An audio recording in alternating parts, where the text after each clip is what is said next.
Hey, Shalom, Shalom, Yabashim Ashai, Baruch Hagadash, Brakathon. Call all Yabashim Ashai, Baruch Hagadash.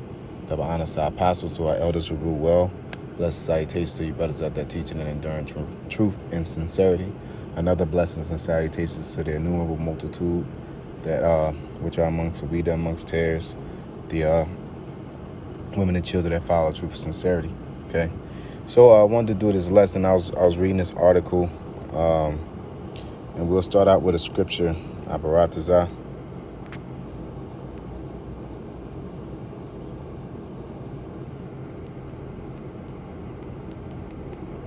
So we're going to go into Psalms, okay, Psalms 55 and 20.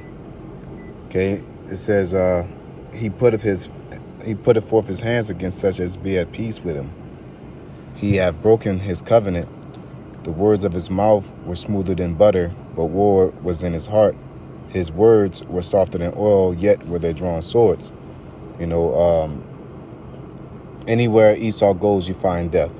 Okay, that money and death is the two things that follow him. And it's ironic that he likes to paint that narrative on Jake, man. But that's a different subject for a different time.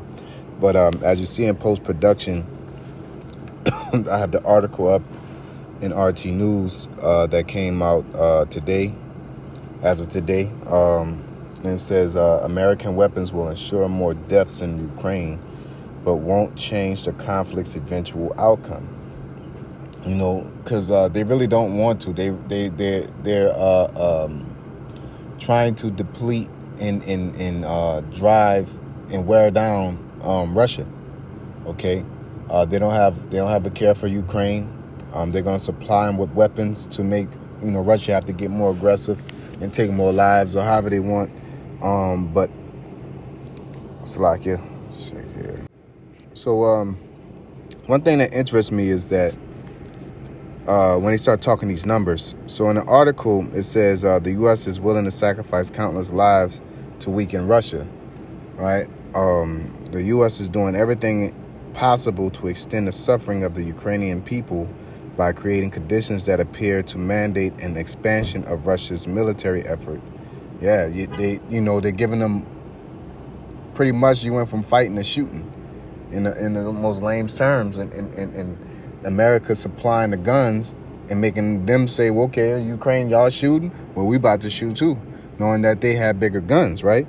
Knowing that they, by mean they is Russia, have bigger guns. Okay, it says creating conditions that appear to mandate an expansion of Russia's military effort and the subsequent destruction of the Ukrainian nation. U.S. President Joe Biden has approved to transfer of at least 4 M4 high mobility artillery rocket systems, HIMARS, it was said, to Ukraine in a guest essay published in the New York Times. Biden declared that the United States has moved quickly to send Ukraine a significant amount of weaponry and ammunition so it can fight on the battlefield and be in the strongest possible position at the negotiating table. That's why I've decided that we will provide the Ukrainians with more advanced rocket systems and munitions that will enable them to more precisely strike key targets on the battlefield in Ukraine. So, they're saying that they gave them weapons that'll give them more leverage in the negotiating for, whatever they're trying to do. But that ain't the case, because there's always, like they always say, follow the money, right? It says at least 4 of the HIMARS, which is the high mobility artillery rocket systems, will be transferred to Kiev, part of a $700 million military aid package sourced from the $8 billion authorized by Congress for direct drawdown from existing U.S. Military stocks as configured for Ukraine. The M142 will be able to fire a pod of 6, so they're going into all that and blah, blah, blah, man. And the people that are funding it is Lockheed, a corporation, a contract corporation, You know, because we all know it's a lot of money in war. Okay, not only is it a lot of money for America, because they're pretty much pumping money back into the system. You know, because that's $8 billion. You know what I'm saying? 700 million already spent on these vehicles, and then meanwhile you got soaring prices. You got soaring gas prices. The Americans does rent.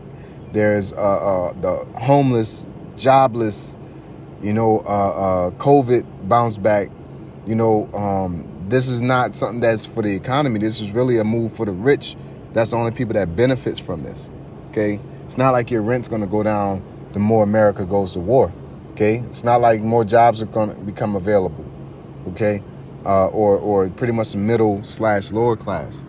All right, it's pretty much the rich and the poor at this point. But you get what I'm saying.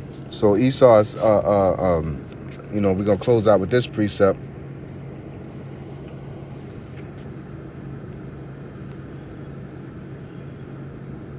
So we're gonna go into our beloved Revelations, man. All right.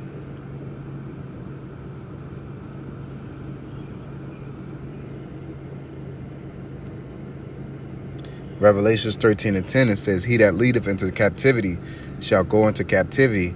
He that killeth with the sword must be killed with the sword." Here's the faith, here's the patience and the faith of the saints. And this is proof that Esau blessing is a sword, man. When you came and take care of your own country economically, but you got $8 billion to throw to somebody to kill somebody, to go to war. You got money to go to war, but you don't got money to feed your people. You know what I'm saying? But as the scriptures say, if you can't take care of your own house, I can't take care of the church.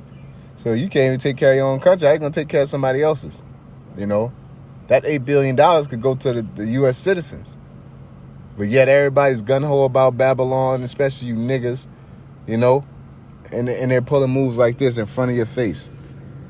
That's a big middle finger to anybody who need financial help or relief with financial aid. We talking about financial aid, student loans, and all this other crazy, especially with COVID, where people have taken out extreme amounts of loans, and you got $8 billion for somebody to go to war, with a war that doesn't so-called economically involve you. Even though it does, you're talking about grains, you're talking about them going against Russia. It's a whole lot that they're involved in, that they have an interest in, but we're talking about the superficial interest, okay? Ukraine ain't got nothing to do with America to the point that you're supplying them with $8 billion, right? But we all know what it is. It ain't about Babylon getting the money. It's about them using these resources to deplete one country and also drive up that, the Federal Reserve, and lead up to the you-know-what, So with that being said, once they call Allah Yahbashim Yahshai, Bahara Kakadash, Yahbashim Yahshai, Bashim Kakadash Brakatham. Shalom.